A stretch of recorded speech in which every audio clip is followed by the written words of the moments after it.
Hello, welcome to Do It Yourself channel. Today I will show you how to change the way of answering our phone for with pushing a button. Right now, to answer a call, we need to swipe the screen. But if you want to answer a call with pressing of a button, for example,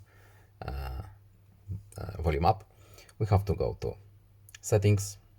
Then we are looking for accessibility options here, and in interaction and dexterity we have answering and ending calls menu, and here we have press volume up to answer the call. So we simply check this box here, and now we can answer our calls without swiping on the screen, but now we can just simply push a button. So I hope this video is helpful to you. Please leave a like and subscribe. Have a nice day and see you in the next video. Goodbye.